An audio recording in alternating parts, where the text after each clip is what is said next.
meneruskan pengajian kita Riyadhus Shalihin lil Imam Abi Zakaria Yahya bin Syaraf an-Nawawi ad-Damashqi Syafi'i rahimahullahu taala wa adama nafa bi barakati ulumihi fid dharain. Masih meneruskan bab fil amri bil muhafazati ala sunnati wa adabiha, masuk di hadis yang kedua. An Abi Najih Al-Irbad Ibn Sariyah radhiyallahu ta'ala anhu qala wa'azana Rasulullah sallallahu alaihi wasallam mau'izatan balighatan wajilat minha al-qulubu wa dharafat minha al-uyun wa qulna ya Rasulullah ka'annaha mau'izatu muwaddi'in fa'ausina.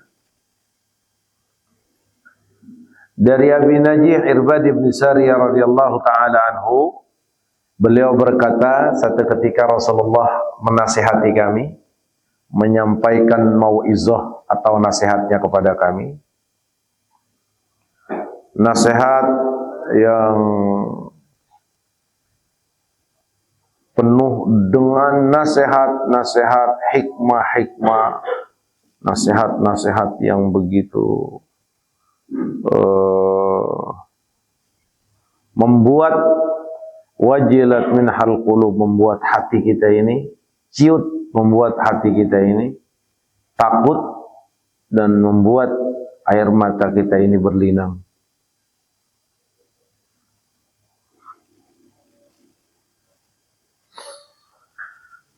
Faqulna ya Rasulullah, kemudian kami para sahabat bertanya, wahai Rasulullah sallallahu alaihi wasallam, ka'annaha mau'izatu muwaddi'in fausina.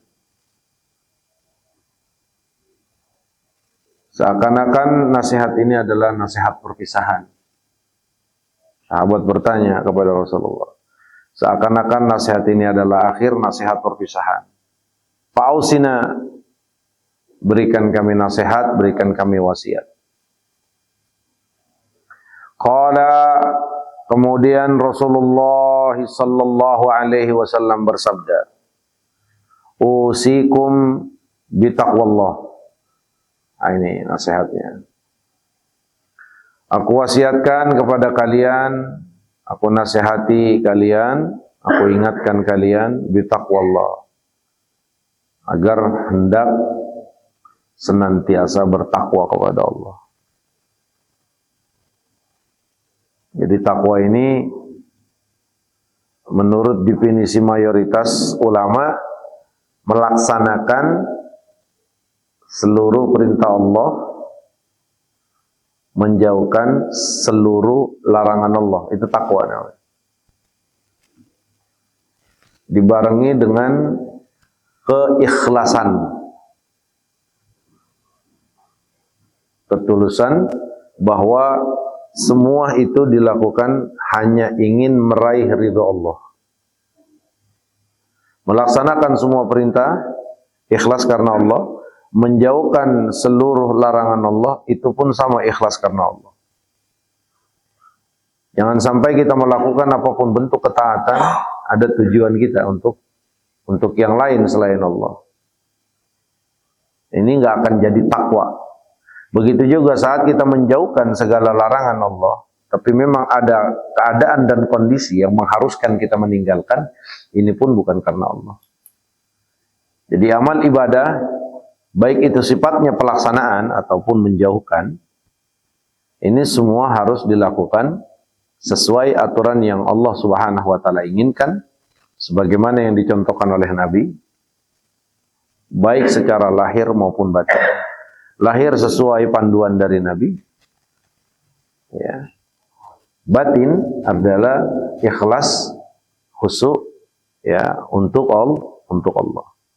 Nah, baru ibadah tersebut, ya, itu akan jadi takwa. Nah, takwa ini modal kita. Wa tazawwadu fa inna khairaz zadi taqwa, berbekalah karena sebaik-baiknya bekal itu adalah takwa. Nah, nggak ada bekal yang lain. Nggak ada duit yang kita kumpulin itu akan kita bawa ke akhirat.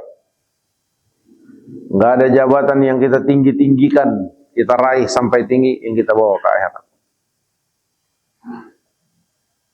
Nggak ada anak yang kita bangga-banggakan yang akan kita bawa ke akhirat. Nggak ada rumah, nggak ada apapun dari dunia ini yang kita bawa ke akhirat. Maka bekal akhirat adalah takwa. Maka yang kembali kepada akhirat, mulai jalan ke negeri akhirat, mulai keluar dari kehidupan dunia, dia nggak bawa takwa, dia nggak selamat. Titik. Ya. Jadi takwa ini adalah bekal. Bekal perjalanan panjang setelah ruh kita terpisah dari badan. Kapan itu kita kumpulkan bekal tersebut?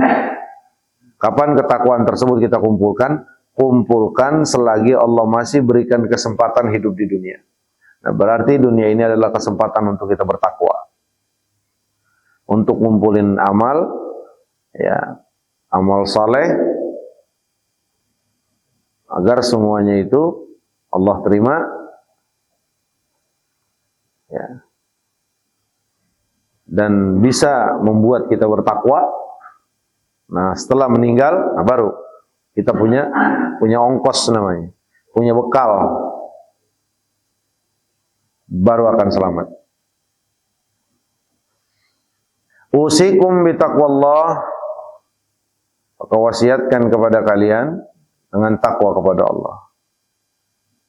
Ya Allah, jadikanlah kami orang-orang yang bertakwa, ya Allah, yang takut kepada Allah, takut kepada Allah, takut kepada Allah. Lihat nasihat Nabi. Setelah bermodalkan takwa kepada Allah Subhanahu wa taala, sudah modal takwa kepada Allah, modal takut kepada Allah. Wa sam'i wa ta'ah. Wa in ta'ammaru 'alaikum 'abdun habasyiyun. Lihat. Hendaknya lah kita sam'an wa ta'atan, dengerin dan kita taatin siapapun yang jadi pemimpin kita, walaupun yang mimpin kita abdun habasyiyun, seorang budak Habasi, seorang budak yang hitam. Jadi budak tuh, kita ini merdeka. Kalau budak ini dia tidak memiliki hak tasarruf, laisa lahu haqqut tasarruf. Dia nggak punya kebebasan beraktivitas seperti kita. Kalau kita kan punya duit, boleh belanja, boleh ngasih orang, mana aja kita boleh. Kalau budak itu nggak boleh belanja sembarangan, kecuali sesuai yang diinginkan atau yang diperintahkan tuannya. Dia nggak boleh kemana-mana sembarangan, kecuali dengan izin tuannya, itu budak. Ya. Nah, kalau kita ini orang merdeka, kalau budak seperti itu.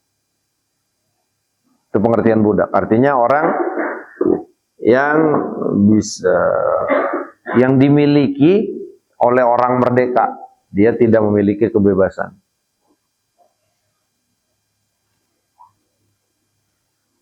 Nah, di sini pesan Nabi, hendaknya lah agar mentaati, mendengar dan mentaati siapapun yang jadi pemimpin kalian. Walaupun yang jadi pimpinan kalian itu abdun habasyiyun, seorang budak. Artinya yang kastanya itu di bawah kamu. Yang keilmuannya di bawah kamu. Yang status sosialnya di bawah kamu. Itu pengertiannya begitu. Kalau dia jadi pemimpin kita, maka wajib kita dengerin, wajib kita taati. Nah, di sini sifatnya umum. Mau itu pemimpin majelis, pemimpin wilayah, pemimpin warga, pemimpin daerah,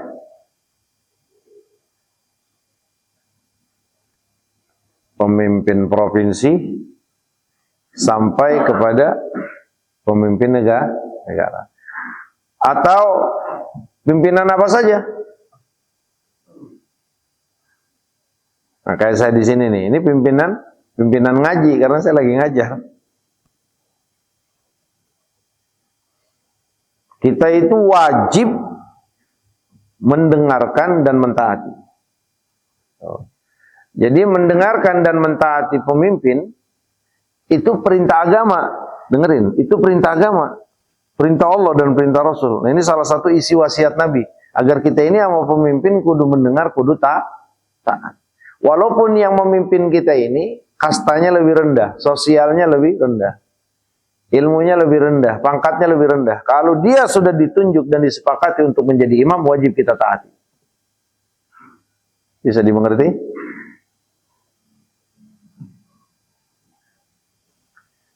Tapi dengan catatan, ingetin,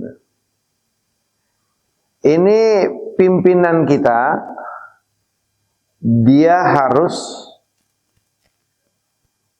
ya benar-benar menjadi pemimpin sesuai aturan Allah dan Rasulnya. Selagi dia masih melaksanakan ketaatannya kepada Allah sebagai pemimpin, mengayomi, memberikan, memfasilitasi, memberikan kemudahan-kemudahan untuk pelaksanaan aktivitas baik itu ibadah ataupun sosial ataupun yang lainnya. Terus didahulukan kepentingan-kepentingan kita,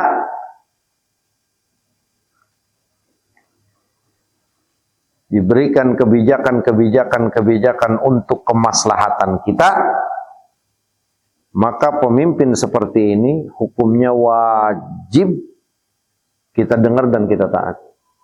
Kalau mulai kita berani nggak mentaati, nggak mendengar dan nggak mentaati, maka kita termasuk kategori khawarij, al-mufariq lil jamaah, orang yang misah dari jamaah. Dan secara ketetapan hukum kita itu boleh diperangi. Jadi dosa kita keluar dari pemimpin, dosa kita nggak dengerin pemimpin, dosa kita nggak taat sama pemimpin. Ingat, kalau pemimpinnya masih benar. Yang dia urusin hal-hal yang menjadi maslahat buat rakyat. Yang dia urusin hal-hal yang manfaat buat pendidikan, buat apa saja, buat kemaslahatan semuanya. Segala kebijakan perintahnya itu untuk kebaikan kita, kebaikan semuanya. Itu wajib kita taati. Tapi kalau udah pemimpin sudah mulai mendahulukan kepentingan dirinya dan keluarganya, kepentingan partai politiknya, kalau itu mungkin masih nggak masalah. Kalau dia masih tetap adil sama rakyatnya, masih wajib kita taat. Nah, berangkat dari mendahulukan kepentingan pribadi dibanding kepentingan rakyat, sehingga kepentingan rakyat ini terbengkalai, secara otomatis terjadi kezaliman, apalagi ditambah kebijakan-kebijakan yang merugikan rakyat, memberikan keuntungan-keuntungan bagi para pemimpin. Nah, maka mulai saat ini kita itu sudah tidak lagi diwajibkan taat, dengar dan taat kepada pemimpin. Gitu.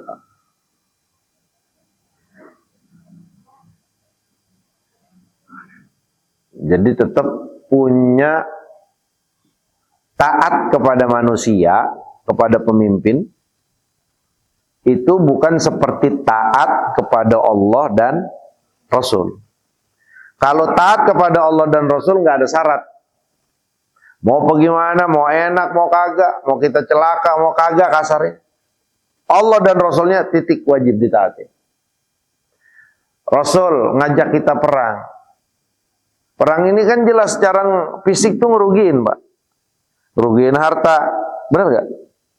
Bukan sekedar harta, nyawa kita bisa hilang. Tapi karena Rasul yang nyuruh, nggak ada syarat, nggak ada pilihan.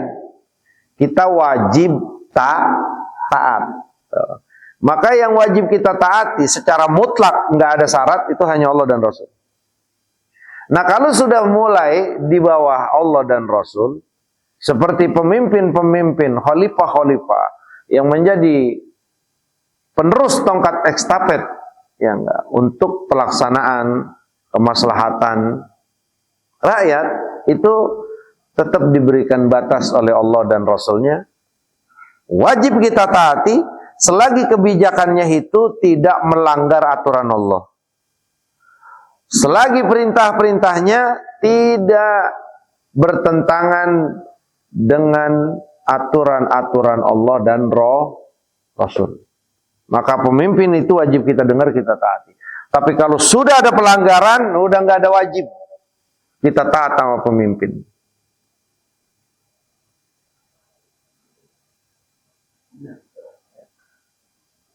Jangan kayak sebagian ulama-ulama Saudi. Ulama-ulama Saudi itu mau pimpinannya bagaimanapun, kita wajib taat, wajib dengar. Padahal pimpinannya udah zolim banget. Itu udah nggak wajib.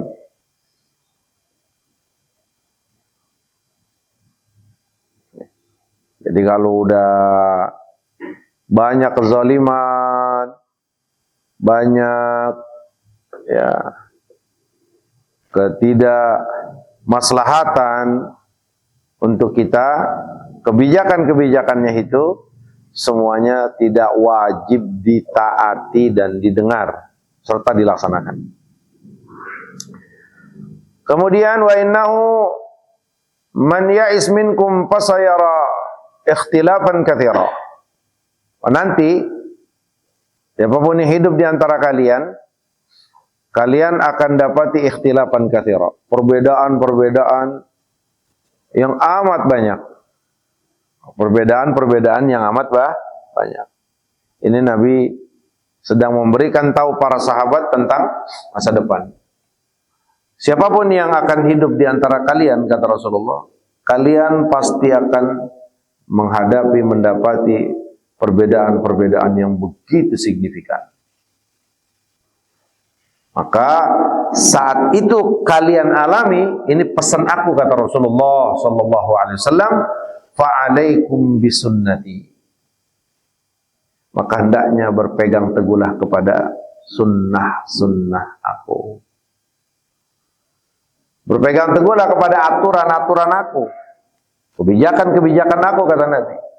Wa sunnati khulafai ar-rasyidin al-mahdiyyin.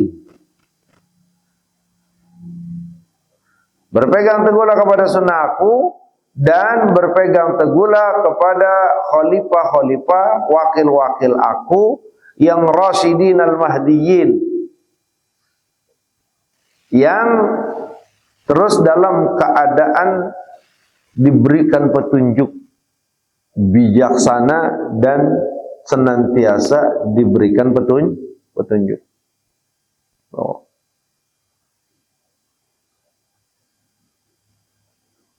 Jadi Rasulullah udah kasih ilmunya, Pak. Rasulullah tuh udah berikan ilmunya ke kita. Nah, zaman kita ini apa orang yang tidak berbeda?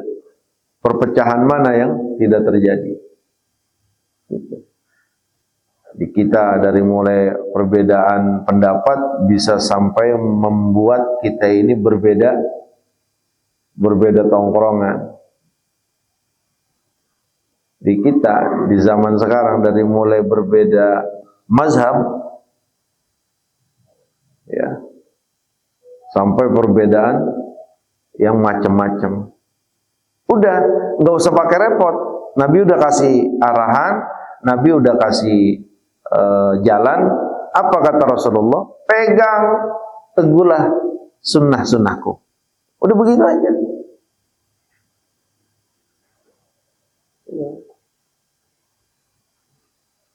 Pegang aja sunnah aku.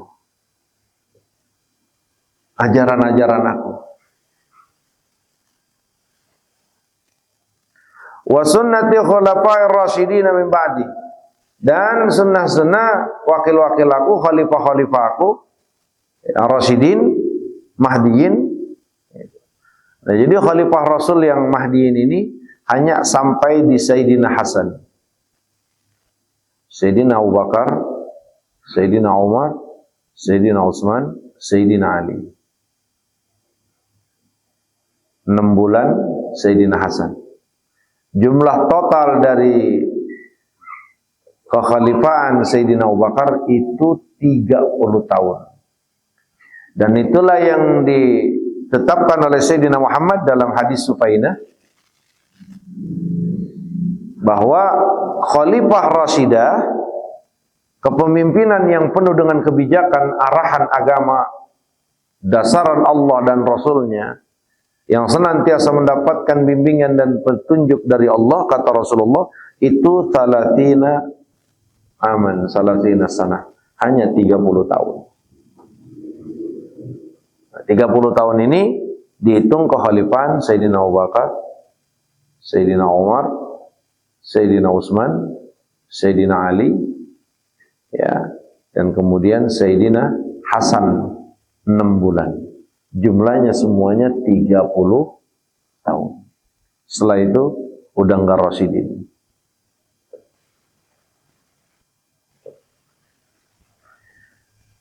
Udah, ikutin aja bagaimana ajaran, aturan-aturan Rasul dan aturan-aturan, kebijakan-kebijakan para khulafa yang 4.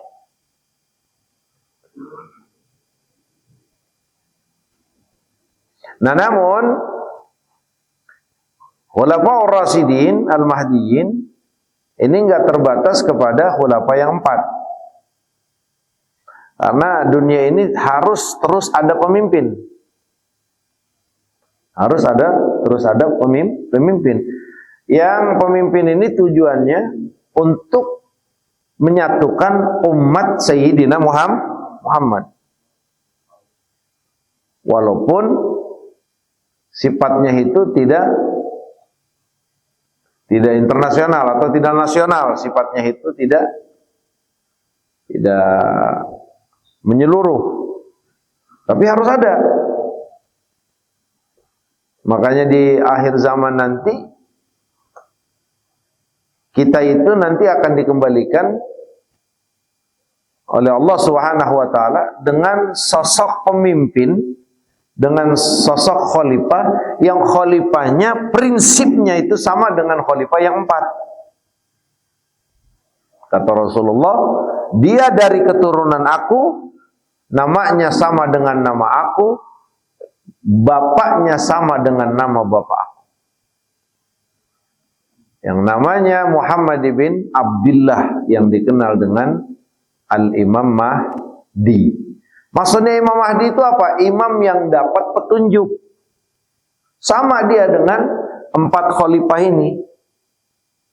Dia akan Allah tunjuk dan diberikan kepercayaan, kemudian kemampuan, kemudian kebersihan jiwa, ketulusan hati hanya untuk Allah, sehingga dia termasuk yang mendapatkan petunjuk, izin untuk memimpin seluruh umat Sayyidina Muhammad untuk kembali kepada ajaran-ajaran Allah dan Rasul-Nya. Itu nanti di akhir zaman. Namanya Muhammad ibn Abdullah, dari keturunan Rasulullah sallallahu alaihi wasallam.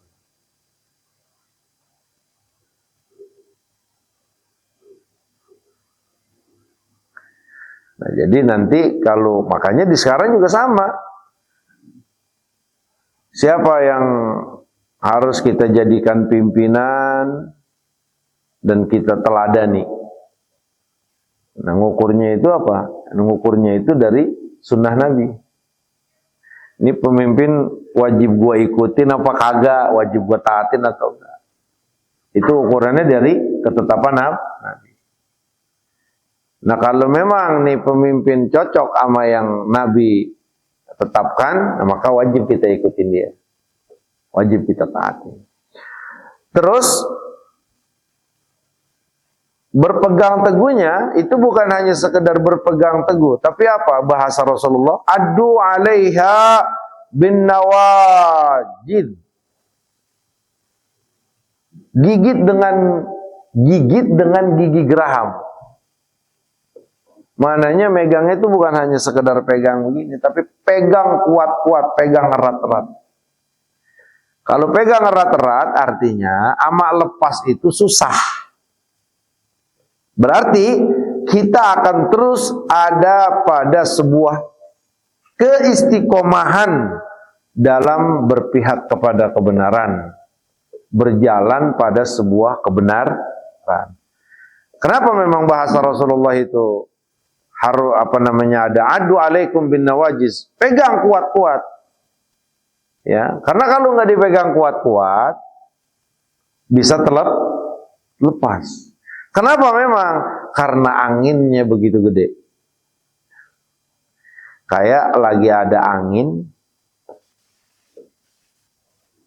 topan. Salah satu yang bisa nyelamatin kita apa? Pegangan yang kuat. Ayo deh. Kita nih hanya ada pohon-pohon. Angin gede. Yang nyelamatin kita pegangan biasa apa pegangan kuat? Pegangan kuat. Maka lihat bahasa Nabi. Kenapa Rasulullah bilang addu alaikum bin nawajis? Pegang tuh erat-erat, kuat-kuat. Itu sunnah Nabi. Sunnah para khalifah-khalifah yang dapatkan petunjuk. Pegang kuat-kuat. Kenapa? Karena kalau kagak dipegang kuat-kuat, angin topannya gede. Bisa terlepas. Artinya apa? Jadikan itu prinsip. Jadikan prinsip yang gak bisa ditukar oleh apa-apa. Kalau dijadiin prinsip, mananya dipegang erat-erat dijadikan prinsip. Dijadikan prinsip. Kalau yang namanya dijadikan prinsip, nggak bakal pernah bisa kegoyang. Mau apapun godaannya, mau berapa juta pun iming-imingnya, mau berapa miliar pun iming-imingnya itu nggak bakal goyang karena udah jadi prinsip. Sama megang erat. Kalau benar-benar udah kita pegang erat, jangankan tiba angin sepoi-sepoi, anginnya gede banget juga dia nggak bakal terlepas. Kira-kira bisa dipahamin? Iya.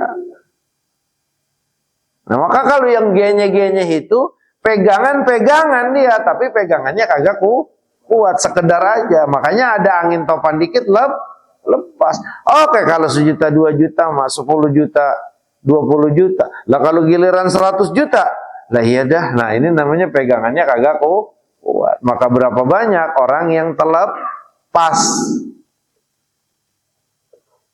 Banyak banget yang terlepas. Banyak banget yang jual prinsipnya.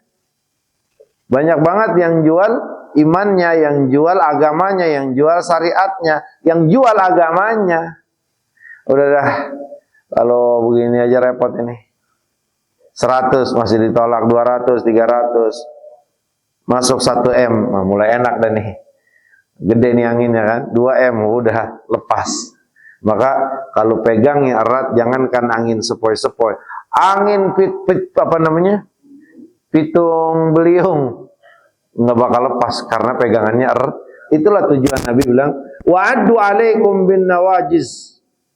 Gigit di gigi geraham artinya apa? Kalau gigit di gigi ini tuh Pak, copot Pak, gampang. Kita gigit ini nih, maaf ya, digitin copot. Kalau digigit ini mah ukurannya. Makanya bahasa Nabi itu gigit, tapi gigitnya di gigi geraham. Maksudnya apa? Pegang erat-erat. Pegang erat-erat. Jangan dilepas. Konsekuensi apapun. Gitu. Nah kalau megang erat makan kuat. Kalau megangnya kagak erat, tepok. Paham? Wa iyyakum wa muhdatsatil umur. Nah, kalau udah berpegang teguh kepada Allah, kepada Rasul, kepada sunnah Nabi dan sunnah Khulafair Rasyidin, ya kita udah pegang kuat-kuat, Nah, kata Rasulullah, wa iyyakum wa muhdatsatil umur. Yang harus kalian jauhin adalah hal-hal yang baru dalam urusan agama yang enggak pernah Allah dan Rasulnya benarkan, titik. Tuh udah. Jadi sama sunnah Nabi kita pegang, yang kagak diajarin Rasul, pertama, yang tidak diajarkan Rasul, yang tidak dibenarkan oleh Al-Quran dan Sunnah, udah, jangan pakai dikerjain. Jadi ngertiin muhdatsatil umur itu bukan hal-hal yang baru yang tidak dicontohkan oleh Nabi. Kalau ngertiin begitu itu banyak yang salah. Ujung-ujungannya nanti orang tahlil dibidain, orang maulid dibidain. Tuh. Jadi ngertiin muhdatsatul umur itu hal-hal yang baru dalam agama yang tidak dibenarkan Allah dan Rasul. Karena enggak semuanya apa yang ya tidak dilakukan Rasulullah itu tidak boleh kita lakukan. Gitu. Makanya dalam kaidah al-usuliyin itu ulama-ulama sepakat at-tarku laisa bihujjatin. Yang namanya Rasulullah enggak kerjain, apapun yang Rasulullah tidak kerjakan, itu bukan menjadi satu hujjah, enggak bolehnya kita lakuin. Ya kayak maulid kan Nabi kagak ngelakuin maulid dasarnya. Yang model maulid kayak kita. Benar nggak? Rasulullah nggak pernah ngelakuin. Cuman kenapa kita ngelakuin, ulama-ulama ngelakuin? Iya. Ini tidak dilakukan Nabi bukan berarti tidak boleh kita lakukan. Kenapa? Karena ada pembenaran dari Al-Quran dan sunnah-sunnah Nabi begitu. Maka mengartikan muhdatsatil umur, hal-hal yang baru, perkara-perkara yang baru dalam urusan agama yang tidak dibenarkan Allah dan Rasul dalam Al-Quran maupun sunnah Nabi.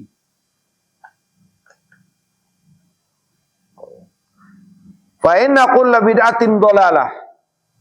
Nah kalau udah baru dalam urusan agama, kagak diajarin nama, kagak dibenarin nama Allah dalam Al-Quran, juga dalam sunnah Nabi, pastinya kan kagak dicontohin Nabi.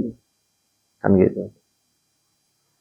Kalau nggak ada pembenaran dari Allah dan Rasulnya, dari Al-Quran maupun sunnah, maka dipastikan itu hal yang baru sesat. Titik udah. Jangan ikutin.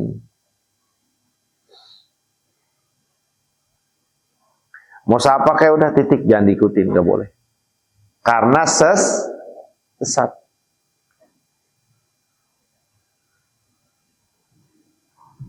Paham kira-kira? Nah, jadi ukurannya begitu, Pak. Ini kan kagak dicontohin nama Nabi. Ya, betul nggak dicontohin nama Nabi. Karena Nabi itu terbatas, Pak. Usianya 63. Mulai Nabi itu memberikan contoh dan ucapan itu di usia 40. Berarti hanya 23 tahun. Islam itu sempurna. Dan masa kita dengan masa Nabi itu berbeda. Masa kita dengan masa Nabi berbeda. Di masa Nabi belum banyak permasalahan yang terjadi baru. Belum ada hal-hal yang baru terjadi. Kan gitu. Belum ada motor, belum ada mobil, belum ada pesawat, belum ada handphone. Belum ada karpet model gini. Ya kan baru semuanya, Pak. Baru. Maka begitu juga kasusnya mengikuti. Ya, permasalahan-permasalahan yang terjadi pun mengikuti. Di zaman Nabi belum banyak permasalahan. Gitu. Belum ada zaman Nabi air AC. Benar nggak? Ada nggak air AC? Nggak ada. Jangankan di zaman Nabi, di zaman para sahabat belum ada AC. Di zaman Imam Syafi'i, Imam Malik, Imam Hanafi belum ada AC.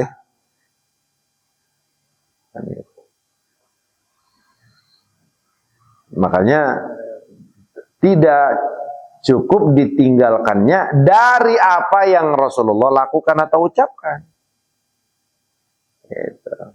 Makanya dititipkan oleh Nabi Al-Quran dan Sunnah Nabi. Maka ini akan menjawab seluruh fenomena-fenomena, seluruh kondisi-kondisi, seluruh keadaan-keadaan, seluruh permasalahan-permasalahan yang saat di zaman Nabi belum terjadi. Maka semuanya itu sudah diberikan solusinya, hukumnya, ketetapannya oleh Allah dalam Al-Quran, juga di dalam Sunnah Nabi. Cuman enggak semuanya orang paham untuk mengistinbatkan hukum dari Al-Quran ataupun Sunnah Nabi. Nah, siapa yang memiliki kemampuan itu? Ulama. Ulama yang memiliki kemampuan itu.